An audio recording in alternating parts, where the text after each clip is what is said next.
is net production tax and what is net product tax? How we calculate the basic price, how we calculate the market price. So the first of all, the production tax, the net production tax, which is called for like production tax minus production subsidies.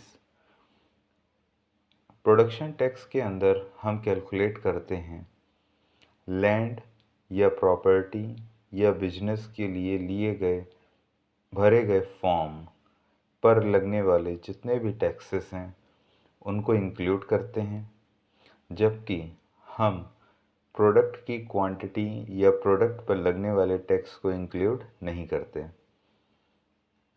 एक है net product tax. तो net product tax में हम जो भी product का production किया जा रहा है हम उसको इंक्लूड करते हैं।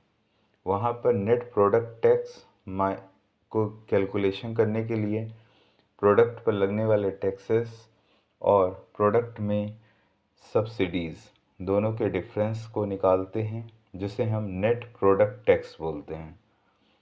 अगर किसी भी वस्तु के प्रोडक्शन के लिए किसी भी वस्तु के प्रोडक्शन में जो उसका फैक्टर कॉस्ट है, जिसे हम रिप्रेजेंट करते हैं ग्रॉस वैल्यू एडेड, अगर हमें पता है फैक्टर कॉस्ट पे कितना है और उसमें हम इंक्लूड कर दें नेट प्रोडक्शन टैक्स को, तो हमारे पास जो वैल्यू आती है उसे हम बोलते हैं GVA, gross value added at basic price.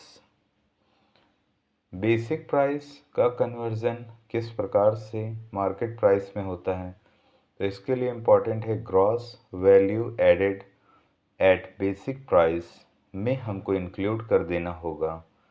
क्या इंक्लूड कर देना होगा? Net product tax. Net product tax basically जो प्रोडक्ट के ऊपर लगने वाला टैक्स है उसको इंक्लूड कर देंगे, तो हमारे पास GVA ग्रॉस वैल्यू एडेड जो प्राप्त होगा वो मार्केट प्राइस कहलाएगा, और अगर सिर्फ प्रोडक्शन टैक्स लगा है तो वो बेसिक प्राइस है। Thank you very much for watching and subscribe our channel. For economics and commerce BST you can subscribe.